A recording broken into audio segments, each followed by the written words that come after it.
Então, bom, boa tarde a todos e todas. Meu nome é Fernando Valls. Eu sou estudante de quarto semestre do curso de Ciências Moleculares e egresso do curso de Letras. E hoje eu vou conduzir o seminário de hoje com a professora doutora Adriane da Silva Duarte.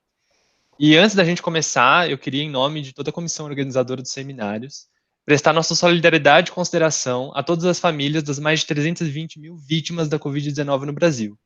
Nesse sentido, e aproveitando esse espaço que a gente tem, a gente gostaria de pedir, por favor, que fiquem em casa os que puderem, que saiam somente para o necessário e que se informem a respeito das máscaras mais apropriadas para a sua segurança, as máscaras PFF2. Então, eu desejo muita força e esperança para que a humanidade passe por essa pandemia, mas, sobretudo, muita inteligência e organização para que a gente, de fato, consiga. E feita essa declaração necessária nesse momento que a gente vive, eu gostaria de apresentar a palestrante deste, que é o primeiro seminário da temporada de 2021, a professora doutora Adriane da Silva Duarte. A professora Adriane é professora associada da Universidade de São Paulo, livre docente desde 2010 e pesquisa na área de língua e literatura grega. E hoje ela apresenta para a gente seu seminário intitulado A Ideia de Vida entre os Gregos.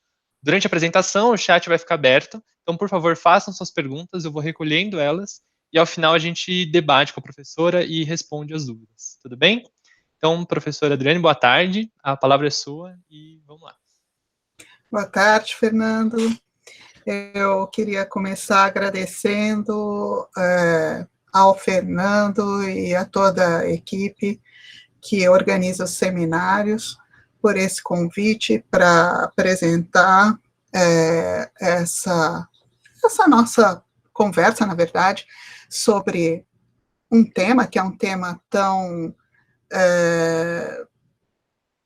importante para a história das ciências, né, que é a questão da vida, né, a origem da vida, o fundamento da vida, o que nos mantém vivos, não é?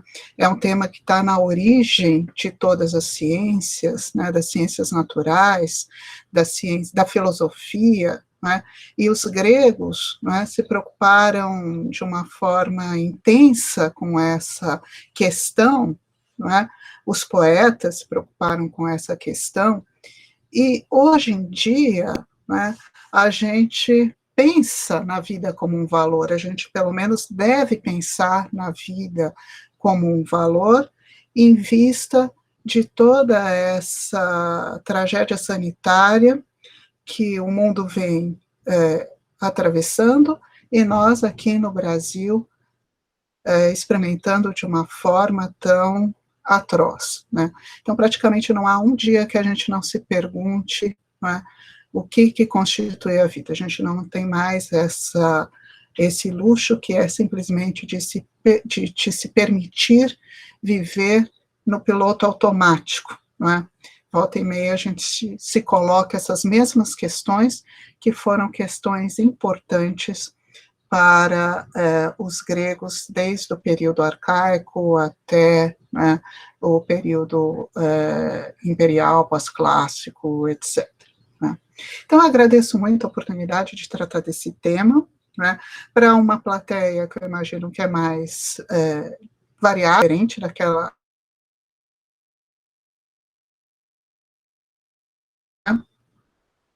Na Faculdade de Filosofia, na Faculdade de Letras, particularmente. Então, o Fernando situou, né, eu sou uma professora que fiz Ciências Sociais originalmente,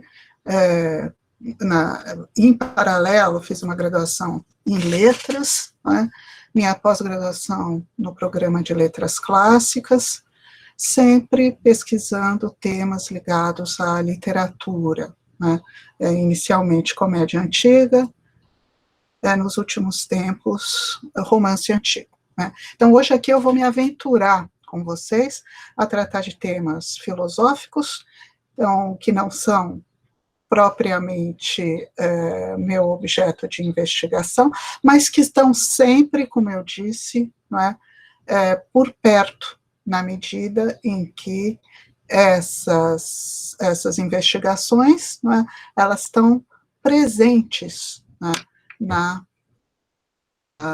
vida dos gregos como um todo, né? Então, eu vou apresentar uns slides para que a gente possa deixa eu botar aqui a tela inteira,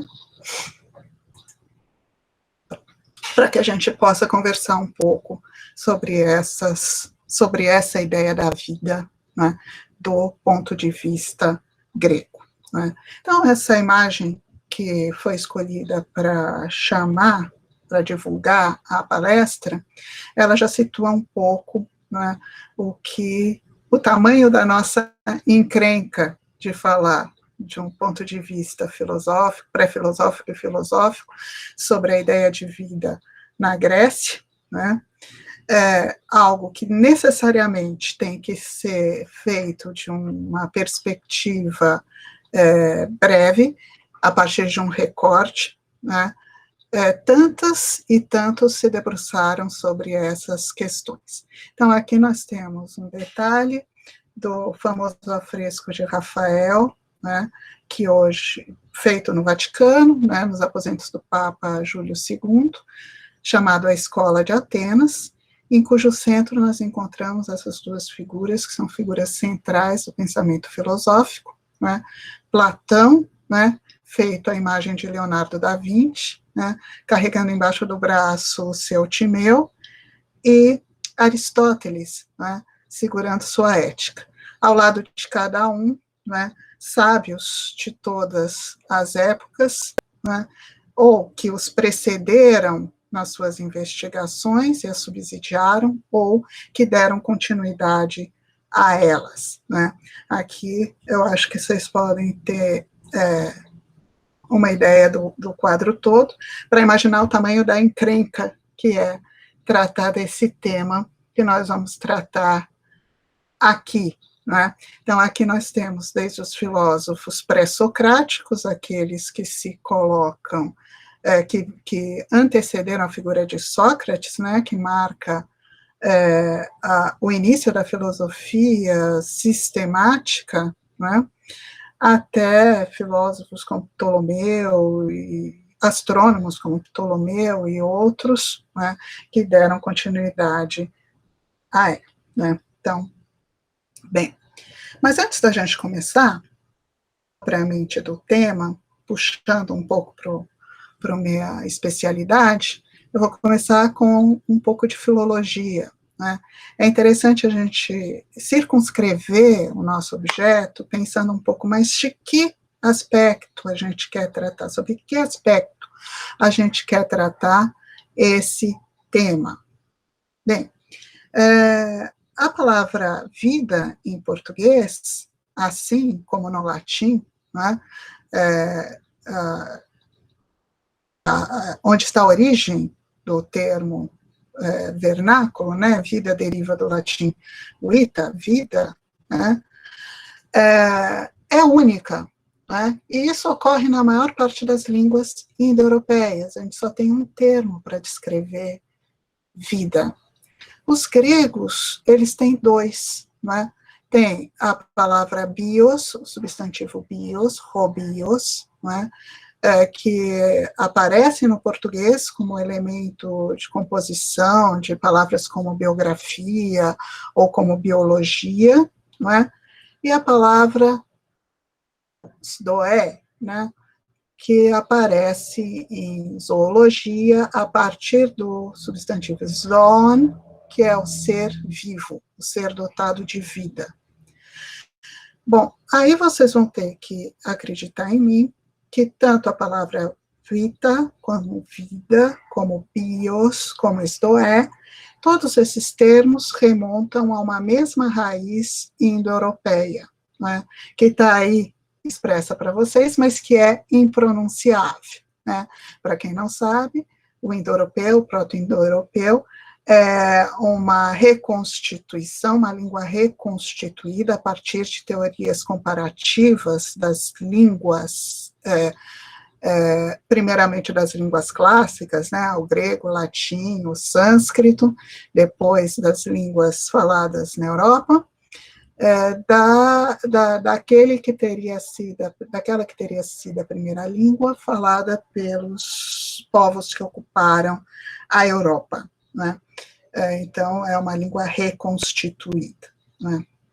Bem, mas isso é uma digressão, e o que me interessa de fato, né, é chamar a atenção para o fato do grego ter sentido a necessidade, né, de criar, de empregar dois termos para definir essa ideia de vida, fazendo deles um uso especializado, né, qual seja. Né.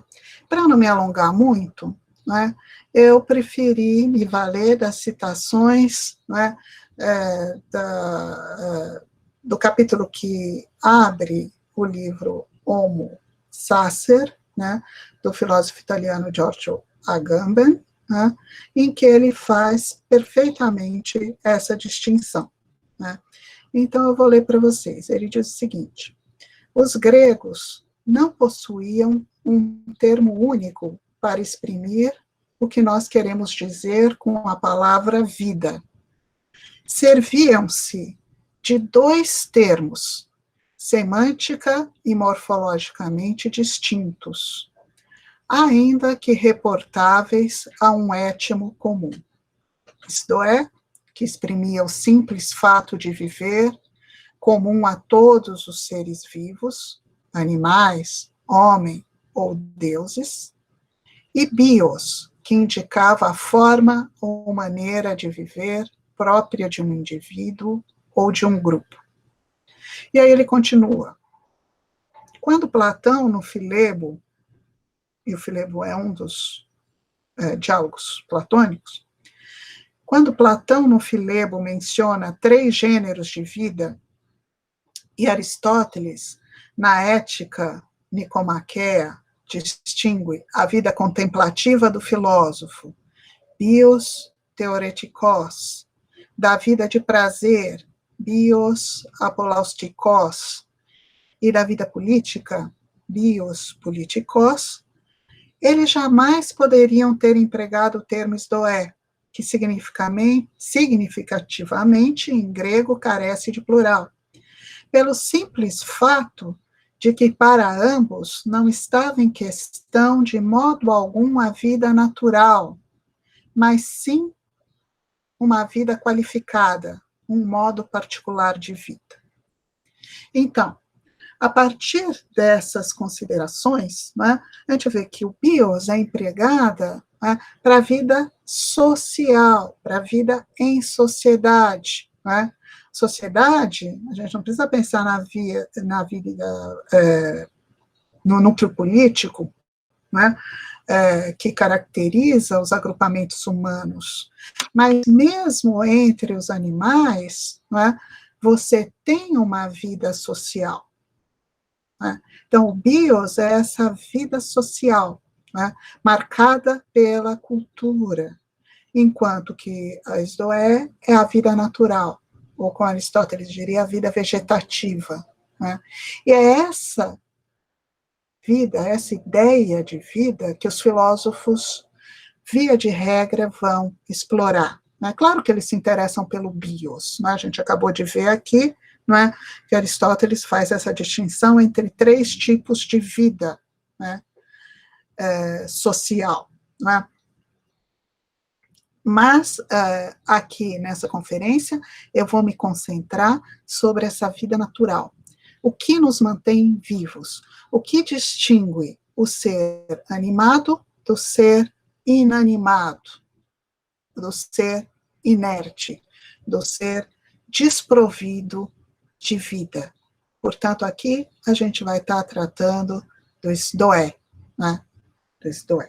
Bom, e existem várias maneiras, os gregos exploraram, né, essa questão a partir de diversos ângulos. Né?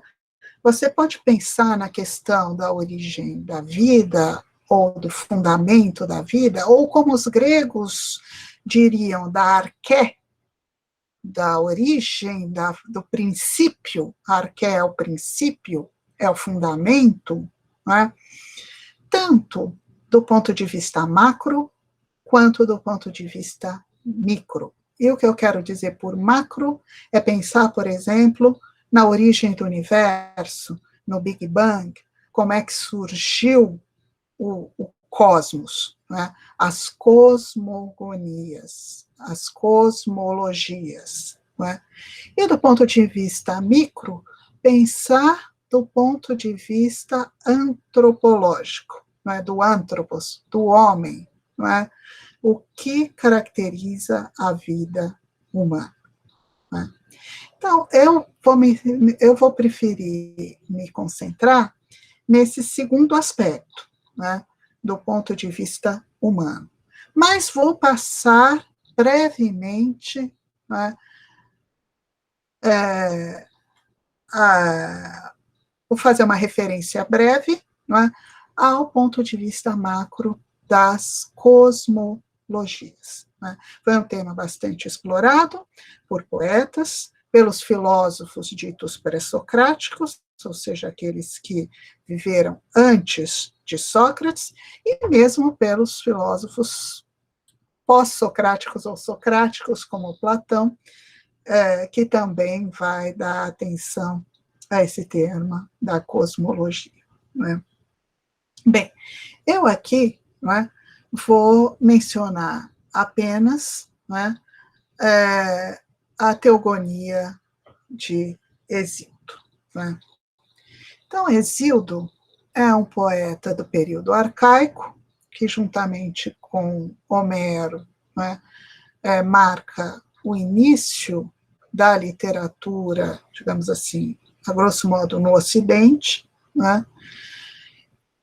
Esse seu poema intitulado Teogonia, ele vai tratar, né, da origem do cosmos e da origem dos deuses, que por si só estão entremeadas, ou seja, né, no pensamento mítico, né, a origem do cosmos não se dá de forma independente da origem dos deuses, né, mas os deuses, né, eles configuram o universo.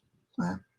Bem, então, só para a gente ter uma ideia, né, do que isso implica, né, eu separei esses versos, né, versos 114 a 122 da Teogonia, né, em que o poeta, né, pede às musas, né, porque para investigar essas questões que escapam ao conhecimento e à percepção humana, é preciso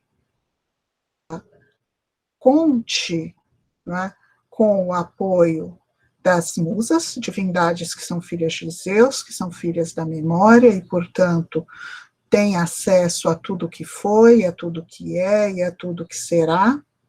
Né? Então, ele pede às musas que narre desde o começo, da arqué, ex arqués, né, desde o começo, quem dentre os deuses primeiro nasceu. Né? Então, diz assim esses versos, eu leio. Dizei-me isto, musas, que tendes o palácio olímpio, desde o começo, e quem dentre eles primeiro nasceu? Sim, bem primeiro nasceu o caos, depois também terra de amplo seio, de todo sede irresvalável sempre, dos imortais que têm a cabeça do Olimpo nevado, e Tártaro, nevoento no fundo do chão de amplas vias, e Eros, o mais belo dentre os deuses imortais. Solta membros dos deuses todos e dos homens todos. Ele doma no peito o espírito e a prudente vontade. Então, vejam, esses são os quatro elementos primordiais que vão dar origem ao cosmos, mas são eles todos também deuses, né? Então, o caos, que é o espaço aberto, né, sobre o qual todo o cosmos se desenvolve, né? E a Terra, né, que vai ser o abrigo dos que vivem, dos Doan, né, mortais e imortais, né? E o Tártaro, que é propriamente o fundamento do cosmos, porque ele é o fundo do chão, né?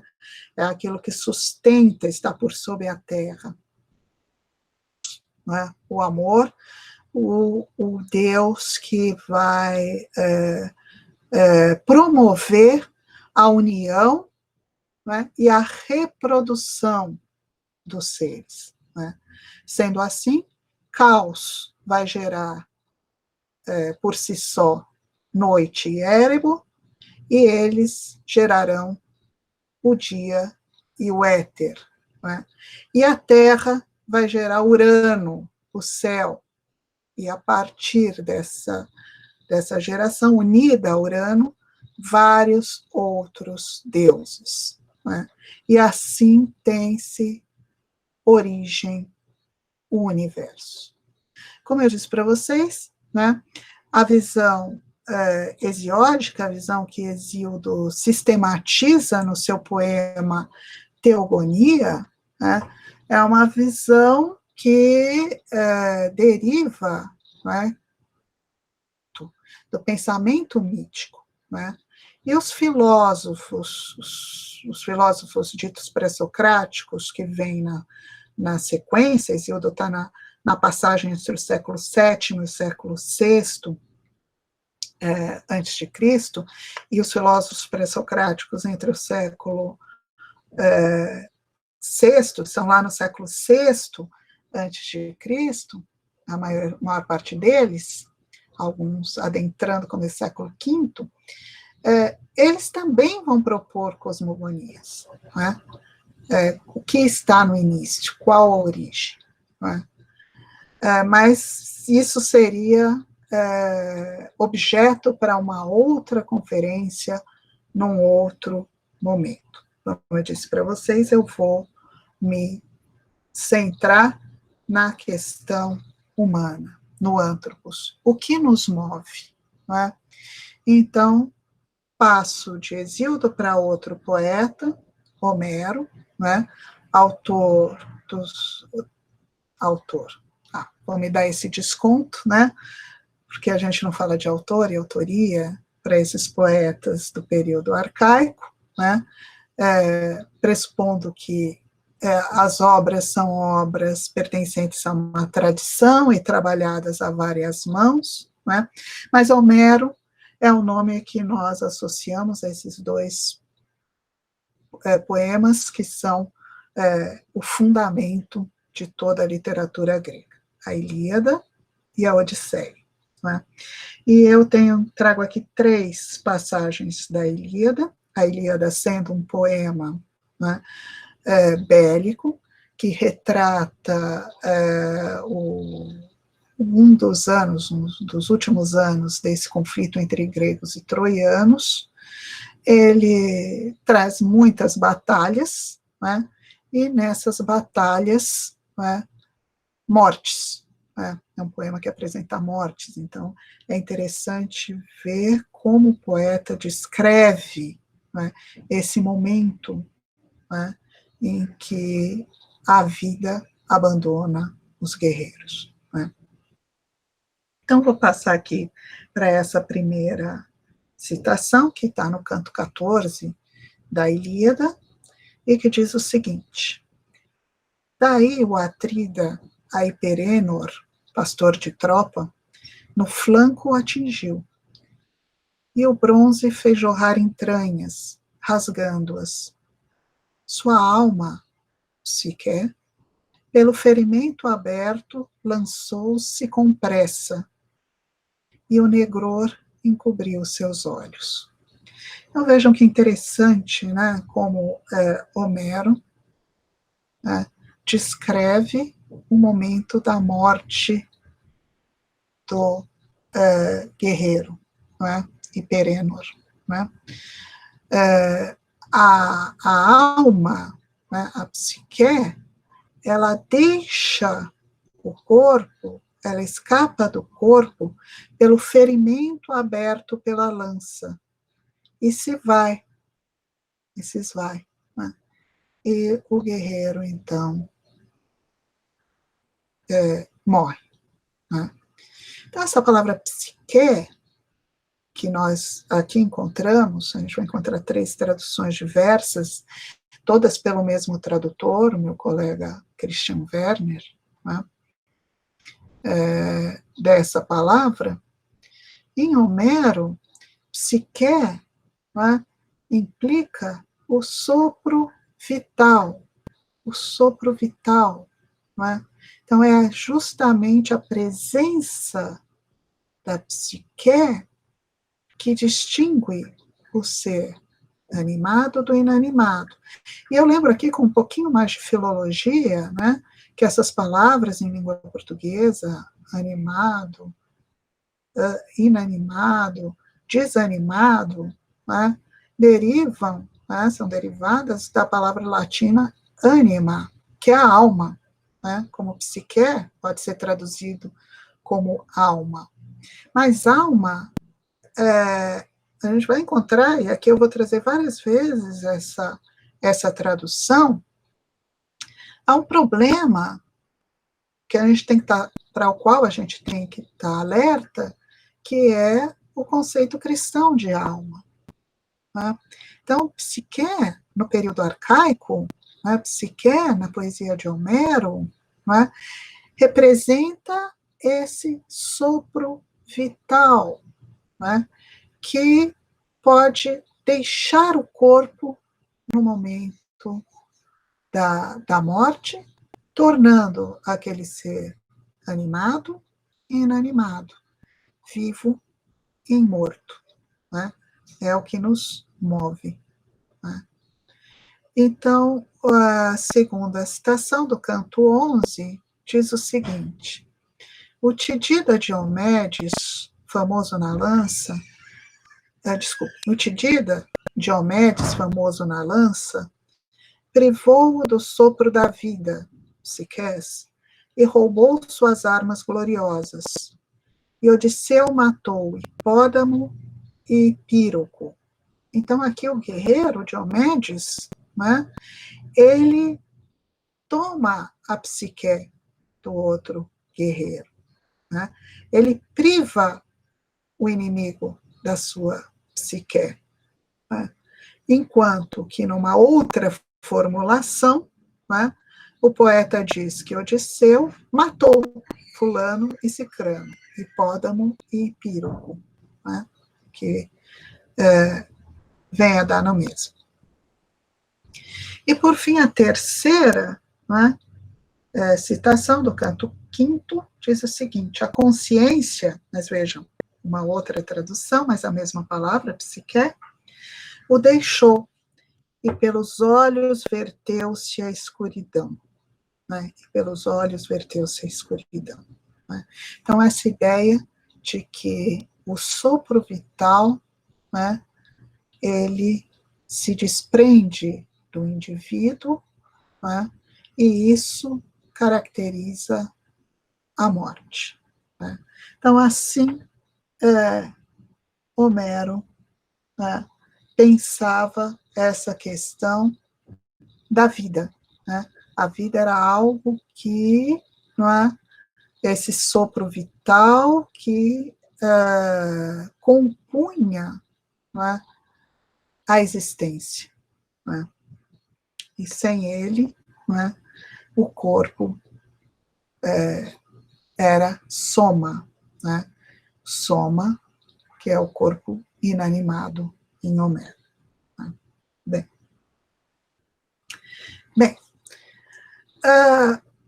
passando para a visão dos pré-socráticos, e necessariamente eu vou tratar de uma visão específica, né, de uma ideia específica de vida, né, nós temos, né, essa observação, né, feita pelo Peters, e que eu também vou ler para vocês, porque eu achei que ela expressa perfeitamente bem, né, o que eu quero explorar, né. Ele diz o seguinte: para os milésios, e os milésios são os filósofos, né, centrados em Mileto, né, cidade hoje na Turquia, na Ásia Menor, né, lá no século VI, né, antes de Cristo, Tales de Mileto, Anaxímenes, Anaximandro, né.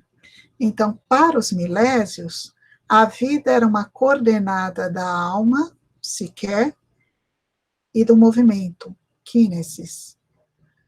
Uma atitude pré-filosófica que não requeria prova nenhuma. E o vitalismo prevalecente pode ser nitidamente observado em Tales, em Anaxímenes e em Diógenes de Apolônia Tardio, os quais salientam a prioridade do ar como marqué, né, princípio. Marqué, tradução princípio. Né. Bem, essa citação, né, que poderia servir de epígrafe para essa minha fala aqui, né, ela me interessa na medida em que ela estabelece, né, a vida, né, como uma coordenada da alma e do movimento, né, que ele diz que é uma atitude pré-filosófica, a gente acabou de ver em Homero, né, em Homero a vida é exatamente essa coordenada da alma e do movimento, né, porque quando a alma escapa do guerreiro, né, do homem, né, cessa o movimento, né. Então, o movimento é uma propriedade que se associa à vida, aqui nesses, e que se associa à psique, a esse sopro vital. Por isso é uma atitude pré-filosófica, né. E outra coisa que me interessa aqui, né, com esses representantes da escola de Mileto, sobretudo Anaxímenes, né, é a prioridade dada ao ar como princípio da vida, como uma arqué. Né. Então, há várias ideias do que constitui o fundamento da vida. Para alguns, o próprio Tales, ali mencionado, vai ser a água. Para outros, vai estar no fogo. Né? Agora, Anaxímenes, muito particularmente, né, vai privilegiar o ar como origem da vida. E isso está lá no Homero, quando a gente pensa na vida, né, como esse sopro vital, né, esse sopro vital que nos mantém, que nos sustenta. Né? Bem, então Anaxímenes, né, ele vai desenvolver a ideia do ar como princípio da alma, mas também do cosmos. Né? Então, bem, não temos nenhuma citação direta de Anaxímenes, o que a gente tem do seu pensamento, né, nos chega através dos seus divulgadores, dos seus leitores, né, o que é bastante recorrente para esses ditos filósofos pré-socráticos, né, em que compõem os seus pensamentos no momento em que a tradição oral ainda é prevalente na Grécia, a escrita está apenas se afirmando como forma de divulgação, não é?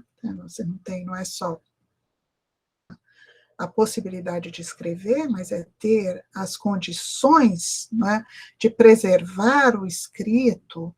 Então, são coisas que levaram séculos para se estabelecer na Grécia, né?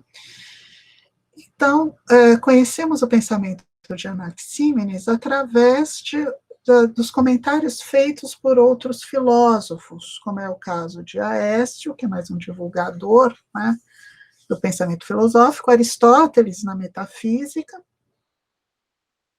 né, um bispo cristão que escreveu uma obra chamada Refutação de Todas as Heresias, que ironicamente contribuiu para que essas heresias todas, né, nos alcançassem hoje. Né, ele é uma fonte privilegiada para o Anaxímenes, né, que ele estava tentando refutar. Né. Bom, então, aqui nós temos 3 citações, né, que ilustram essa ideia do ar, né, como princípio. Então, ele diz, a primeira aqui, né, como nossa alma, que é ar, soberanamente nos mantém unidos, assim também todo o cosmo, sopro e ar, o mantém. Né? Então, vejam, não é só o corpo que é sustentado pelo ar, né? A vida do homem, do antropos, né? Ou do animal, né? A alma é ar, e a alma nos mantém, né? Mas também o sopro e o ar mantêm o cosmo todo, né? Isso é muito interessante. E depois, de certa forma, vai reverberar no Platão, lá no Timeu, quando o personagem do mesmo nome, Timeu, vai expressar a ideia, né, de que o cosmo tem alma, né, o cosmos tem uma alma. Né. Num segundo momento, na referência feita por Aristóteles, a gente tem Anaxímenes e Diógenes fazem do ar e não da água o princípio material acima dos outros corpos simples. E o Hipólito, Anaxímenes dizia que o ar infinito era o princípio, do qual provém todas as coisas que estão a gerar-se e que existem, e que há de existir, e os deuses e as coisas divinas, e o resto proveniente dos seres por ele produzidos. Né? Então, o Anaxímenes vai ser o grande expoente dessa ideia, né, de vida associada ao ar. Né? A psique é ar, né? E é ela responsável, o princípio responsável pelo que existe, pelo que pode vir a existir. Né? Bem, eu dizia para vocês, então, que a vida, ela é uma coordenada da alma, psique, para Anaxímenes, mas também do movimento, né? Do movimento. Então, como é que os filósofos trabalharam essa ideia? Né? O próprio Anaxímenes, de novo, a partir do Hipólito, ele vai dizer, o ar está sempre em movimento. É que as coisas que mudam não mudam a menos que haja movimento. Então, essa ideia da associação do ar, que é a alma, com a kínesis, com o movimento. Né? E o Aristóteles, no seu tratado sobre a alma, da alma, ele diz, parece também que Tales, pelo que conta, supôs que a alma é algo que se move, se é que disse que a pedra, o ímã, tem alma, porque move o ferro. Né?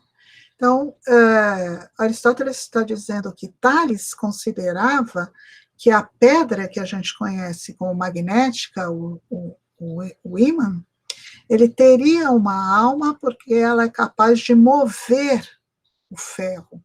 Né? Então, o movimento como algo que caracteriza a vida e a alma. São meio que indissociáveis aqui. E, por fim, uma passagem das mais complexas do diálogo platônico, Fedro, né, para explicar a natureza da alma. Né? Platão ele tentou conciliar essas teorias da alma como imortal e dotada de movimento, inclusive no seu argumento da ideia de movimento como uma evidência da imortalidade da alma, como a gente vê nessa citação, né? Mas é uma questão extremamente árdua, né? Que Sócrates apresenta para o seu inexperiente discípulo Fedro, para introduzi-la, reintroduzi-la de uma forma mais palatável, através de uma imagem filosófica, né? A alma, então, apresentada como uma parelha de 2 cavalos e de um cocheiro, né, alados, que se movem em direção ao mundo das formas ideais. Né? Bom, isso também seria motivo para toda uma outra fala. Né? Então, aqui eu vou ficar nessa citação do Platão. Então, diz o Sócrates, né? Sócrates, vocês sabem, é o principal personagem dos diálogos platônicos. Platão teria sido um discípulo de Sócrates e Aristóteles, um discípulo de Platão. A alma imortal, pois o que move a si mesmo é imortal. Então, Platão já parte desse princípio, né, de que a alma tem essa capacidade de mover a si mesmo, né? O movimento é inato à alma. Toda alma imortal, pois o que move a si mesmo é imortal, porém, o que movimenta outra coisa, ou é movido por outra coisa, ou deixa de viver quando cessa o movimento, o que movimenta outra coisa, ou é movido por outra coisa, ou deixa de viver quando cessa o movimento. Quer dizer, quando o movimento cessa, cessa a vida. Somente o ser que a si mesmo se movimenta, pelo fato de nunca abandonar-se, é que não para de mover-se, como é fonte e princípio de movimento para tudo que recebe movimento de fora. Só o princípio, a arqué, não é gerado. Muito ao contrário disso, dele, necessariamente, é que se origina tudo o que nasce, ao passo que ele mesmo não provém de nada, pois se originasse de alguma coisa, não seria princípio, não seria arqué. É um argumento, assim, cerrado, né? Que tenta demonstrar a imortalidade da alma, né? Mas a alma, para Platão, essa imortalidade fica evidenciada pela capacidade de movimentar-se a si próprio e de movimentar o outro, né? No qual ela habita, né? O corpo, por exemplo, né? Ou o cosmos, por exemplo. Né? Bem, nessa brevíssima apresentação, eu chego a Aristóteles, que é a nossa última parada, né? E separando aqui 3 citações, né, do segundo livro do seu tratado sobre a alma. Né? O primeiro livro é dedicado a fazer uma revisão das teorias filosóficas que o antecedem sobre a alma, né? E daí vários dos pensamentos dos pré-socráticos foram preservados através dessa investigação aristotélica, né? Das referências que Aristóteles faz a eles, e no capítulo, no livro segundo, ele passa a tratar, então, da vida, né, da relação, dessa coordenada entre alma e vida. Né, isto é. Então, ele fala aqui, num primeiro momento, tentando definir o que é a vida. Né. Olha, é interessante, bom, vou deixar para comentar isso no final, vamos só passar para a citação. Chamamos vida a autoalimentação, ao crescimento e ao envelhecimento. Vocês lembram, a gente está falando de vida natural, por oposição à vida social, né? Então, a vida está associada com a nutrição, né? Com o crescimento, né? com a passagem marcada do tempo, né, o desenvolvimento, que a gente pode chamar de envelhecimento. Né. Então, ele continua dizendo, todo corpo natural que participa da vida será, consequentemente, uma substância, e isso no sentido de substância composta. E como se trata de um corpo de certa qualidade, pois um corpo que possui vida, a alma não será corpo, porque o corpo não está entre as coisas que são ditas de um sujeito.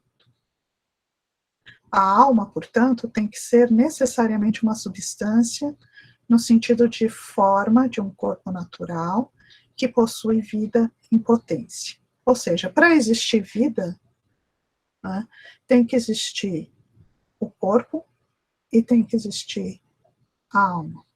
Né? Bem, ele continua dizendo, afirmamos que o animado se distingue do inanimado por viver. Viver, porém, disse em vários sentidos. E para dizermos que um ente vive, basta que um deles se concretize. Por exemplo, a sensibilidade, o movimento de deslocação e o repouso, e ainda o movimento relativo à nutrição, o envelhecimento e o crescimento. Por isso, todos os seres que se alimentam parecem viver. Neles existe manifestamente uma faculdade e um princípio de determinada natureza, pelo qual obtém o crescimento e não o declínio em direções contrárias. É o princípio das referidas faculdades e se define por elas, a saber, pelas faculdades nutritiva, perceptiva, discursiva e pelo movimento. E por fim, a última passagem que eu quero comentar com vocês hoje, a alma é em primeiríssimo lugar aquilo pelo qual vivemos, percepcionamos e discorremos. Ela será, consequentemente, certa definição e forma, mas não matéria e sujeito. Por isso, compreenderam acertadamente os que julgaram que a alma nem existe sem o corpo. Nem é ela mesma um corpo. Não é de fato um corpo, é algo do corpo. E por isso existe no corpo em certo tipo de corpo. Bem, sobre essa última observação de Aristóteles, é interessante notar, e notável a distância que ele se encontra de Platão. Nos seus diversos e variadíssimos escritos, Aristóteles começa com uma postura mais próxima de Platão, que imagina o quê? Que a alma é imortal e que a alma existe sim, sem o suporte do corpo. Né? Essa ideia de que a alma contempla as formas e as ideias e que a alma, né, é permanente. Né? Já Aristóteles nos diz aqui, né, que a alma não existe sem o corpo.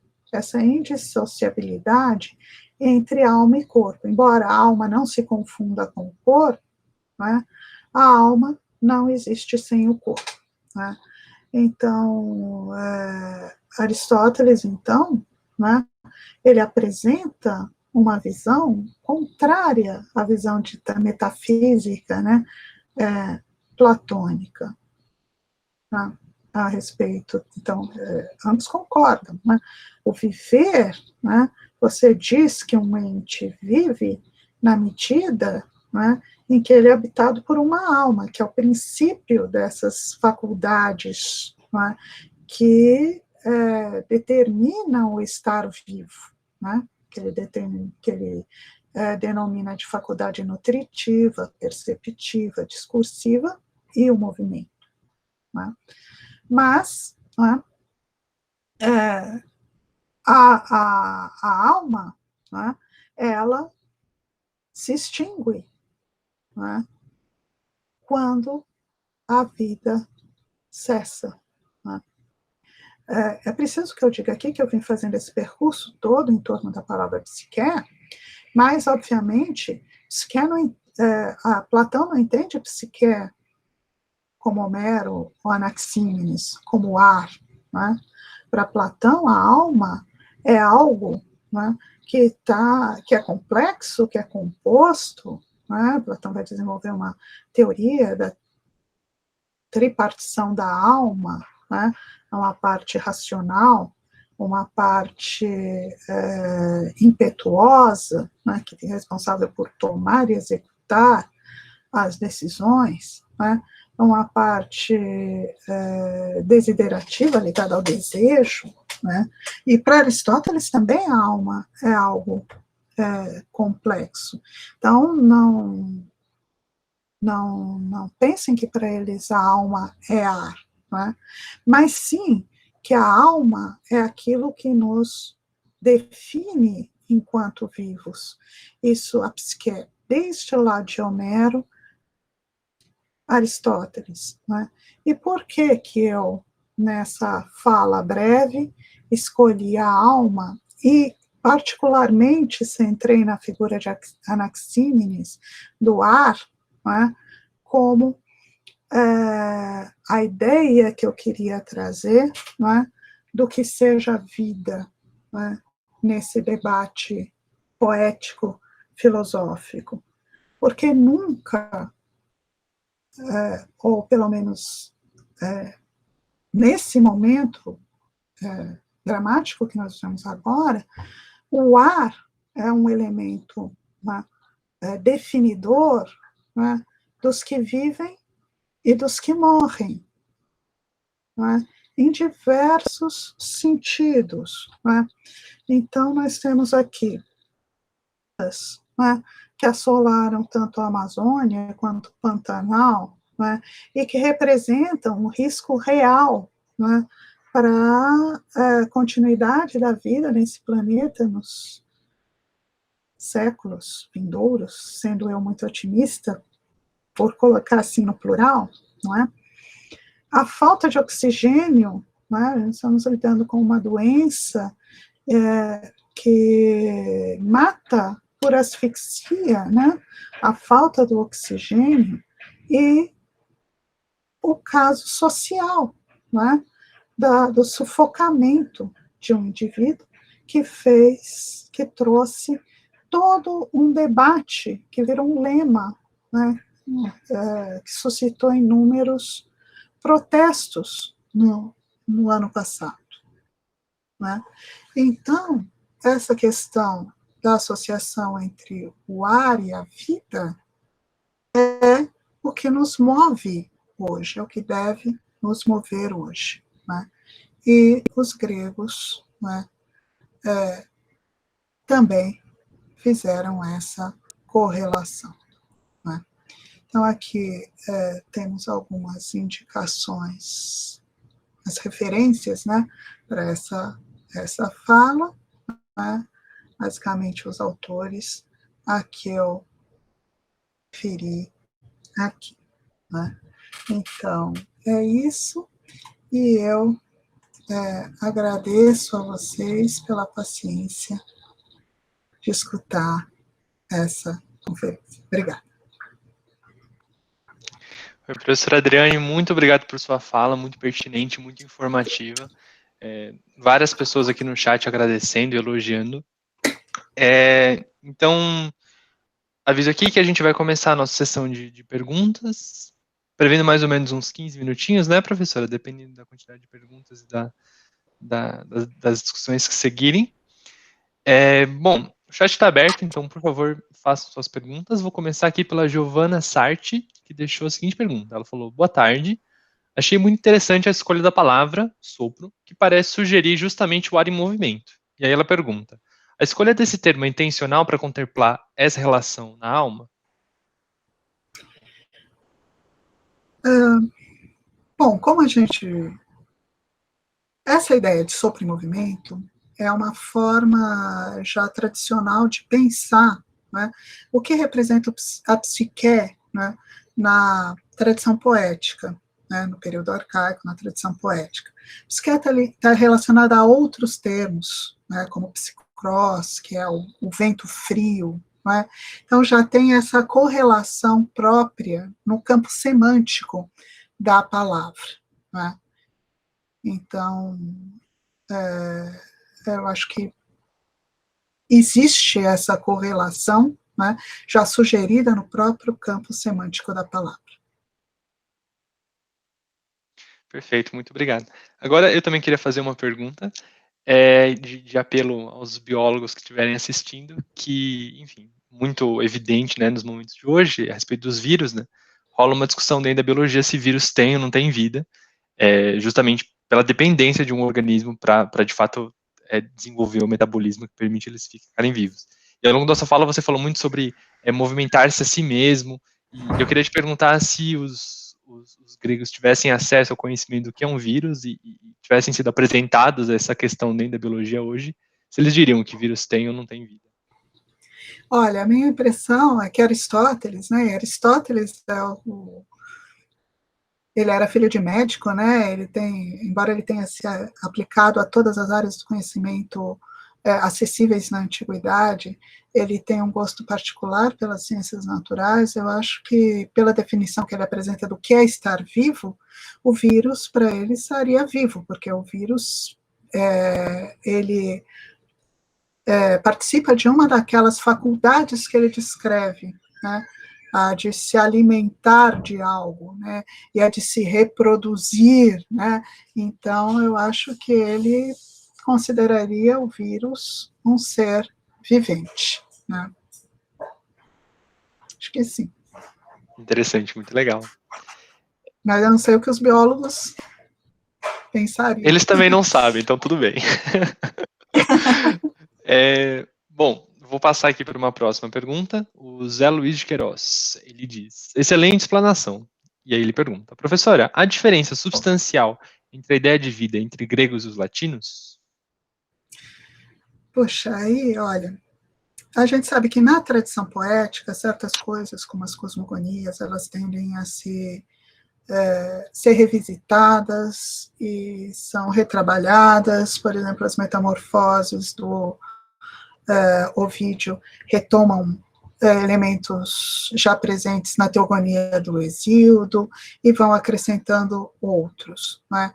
Mas eu não saberia te dizer. Você sabe que a gente costuma dizer que os gregos são filósofos, os latinos são os retóricos, né? Então eu não sei exatamente até que ponto a filosofia latina se descolou da percepção grega. A percepção grega sempre é muito importante para a própria movimento, né, da investigação filosófica entre os latinos, mas eu realmente não sei te dizer. Eu paro ali no Aristóteles, a minha ousadia vai até aí, não sendo eu uma filósofa. Perfeito. O Rafael Regueto pergunta, professora, como essas definições se relacionam com a concepção teológica cristã de vida barra alma? Então, você sabe que tanto Platão quanto Aristóteles são leituras, né, recorrentes, juntamente com os filósofos neoplatônicos, dos primeiros pais da igreja, né? Então, eles vão retrabalhar essas ideias, né? Certamente a ideia de uma alma imortal, incorruptível, como Platão apresenta, ressoa lá, né, na teologia cristã, né? É novamente algo que demandaria toda uma longa explanação para a gente fazer preencher todas essas pontes, né? Mas certamente essa reflexão grega sobre a constituição da alma, a alma, as faculdades da alma, elas reverberam não só na teologia cristã, mas na filosofia pregressa, posterior também. Legal, interessante. A Carol Martins da Rocha, da Federal de Juiz de Fora, diz: oi, Adriane, agradeço pela fala muito clara e interessante. Um dos excertos que você selecionou tratou do fim da vida como a morte de um guerreiro. Apesar de você não ter enfocado esse aspecto, você poderia falar um pouco sobre a discussão do início da vida entre os gregos antigos? Obrigada. Sabe, cara, eu conheço a Carol, é uma colega, né, professora de latim. Eu acho que talvez você tenha essa mesma experiência, né? Eu falei do início da vida do ponto de vista cosmogônico, né, das cosmogonias, do surgimento do universo, etc. Isso interessa bastante filósofos e poetas, né? Agora, quando a gente pensa na a origem da vida do ponto de vista do homem, a gente encontra também algumas dessas teorias, por exemplo, Hesíodo, né, no outro dos seus poemas, Os Trabalhos e os Dias, né, ele vai descrever o surgimento da primeira mulher, Pandora, que os deuses formam, né, a partir de uma mistura do barro e da água. Então, são esses dois elementos, a terra e a água, que vão dar origem à mulher. Mas os homens já existem, né, os homens, varões, né, já existem, e aí se dá a formação da mulher. Há também outros mitos de Prometeu formando os homens, né, também a partir do barro, né, que é uma coisa que se repete, né, na tradição cristã, na tradição semítica, né, do homem de barro. Né. Então, a gente tem essa ideia da gênese do homem. E aí você tem esse ser formado do barro e a inteligência é posta nele. Então, no caso da Pandora, a primeira mulher, os deuses agraciam Pandora com diversas qualidades, né? E aí vem sempre a ideia do pensamento astucioso, né? No caso do Prometeu, dando forma aos homens, de forma geral, né, homens, mulheres, etc., ele vai, antes só existiam os animais, então quando ele cria os homens, ele dota cada um com a mente de um determinado animal. Então, os que são dotados da mente de animais mais dóceis, tidos por mais leais, eles terão um certo caráter, e aqueles que são dotados da mente de animais mais ferozes, mais ardilosos, assumirão outro caráter, né? Então, essas são visões da criação da humanidade entre os gregos. Também temos a visão dos autóctones, né?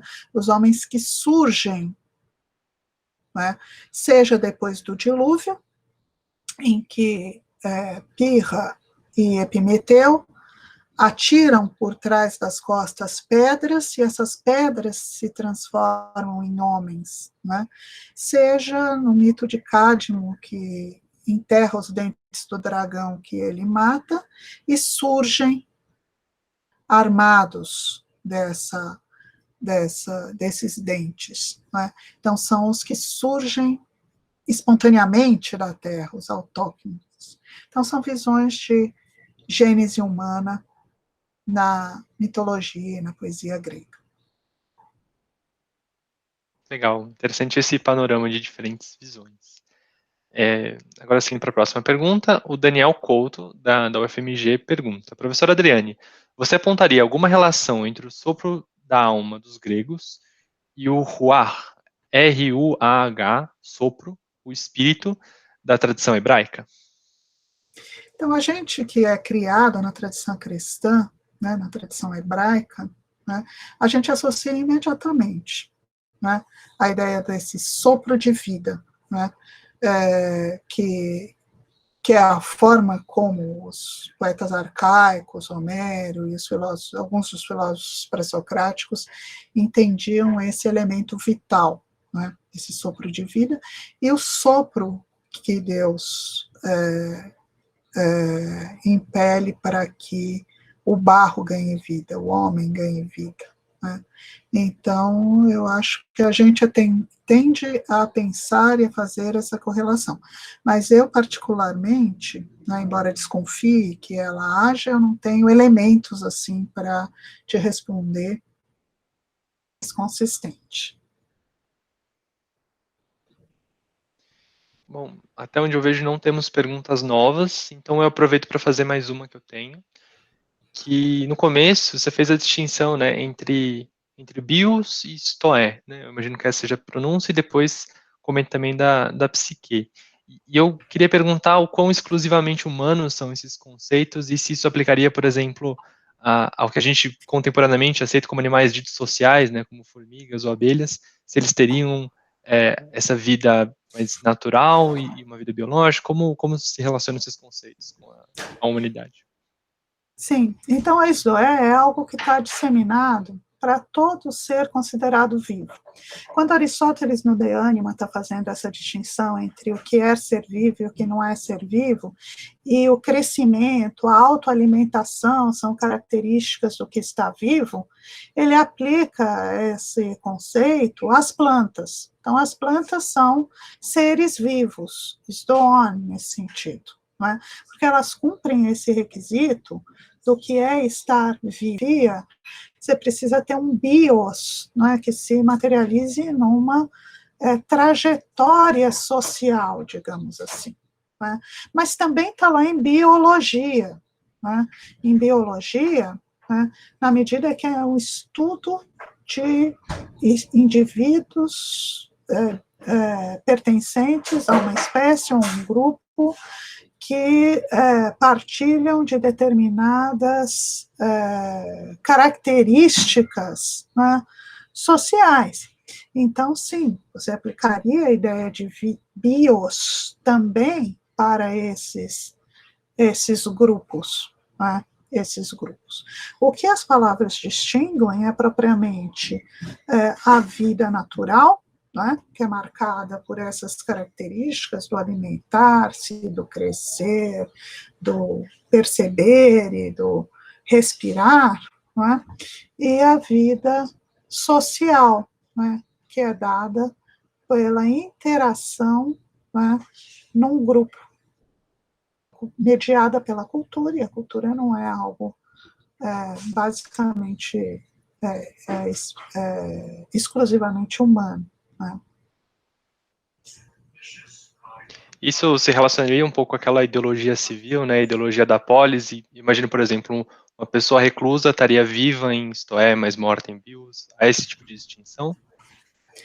Do ponto de vista humano, você pode imaginar que isso se aplicaria sim. Né? Então, quando a gente viu lá aquela citação do Agamben, ele fala que o Aristóteles faz aquela distinção entre a vida contemplativa, a vida política, a vida devotada aos prazeres, né? Então, você tem a vida, o Aristóteles, ele dá um peso muito grande para a vida política. Na política, ele vai dizer o homem é o único animal né, que é político. Né? Então, é uma característica. E aí ele vai usar a palavra do Stone, né? É um animal, né, que vive numa polis. Né? Então, é uma característica importante, sim. Né? Mas mesmo os animais, eles teriam uma bios, né? Eles não estão restritos à vida vegetativa, à vida natural, etc. Obrigado pela resposta. Professora, não temos mais perguntas aqui no chat. E eu gostaria de saber se você quer dar alguma palavra final antes da gente encerrar nosso encontro. Eu queria mais uma vez agradecer a oportunidade e, enfim, eu acho que é uma oportunidade também para a gente refletir sobre esse valor, como eu disse no começo, que é a vida. Né? Esse é algo do qual a gente agudamente se dá conta nessa situação em que a gente se vê ameaçado, né? Ameaçado de perder a vida. Né? Então, eu acho que é um tema bastante oportuno de reflexão que vocês escolheram para esse início dos seminários. Né? E convidar todos que acompanharam a palestra a se aprofundar nessa questão, né? Começando pela leitura dos poetas e depois, né, se aventurando pelos filósofos. Né? É uma boa oportunidade, né, para que a gente possa desenvolver, então, essa reflexão. Isso mesmo, então, muito obrigado. Emendando nessa fala da professora, dizer também que ela sugeriu algumas referências e leituras adicionais que já estão na descrição do vídeo desta live e vão permanecer para depois. O vídeo vai ficar gravado para os que não puderam assistir ao vivo. Agradeço novamente a presença enfim, a aceitação do convite por parte da professora Adriana da Silva Duarte, diretamente da FEFELESH, que está integrando aqui nosso primeiro seminário da temporada 2021. Então, me despeço de todos, saúde a todo mundo, que a gente se cuide, e é isso. Muito obrigado a todos e boa tarde.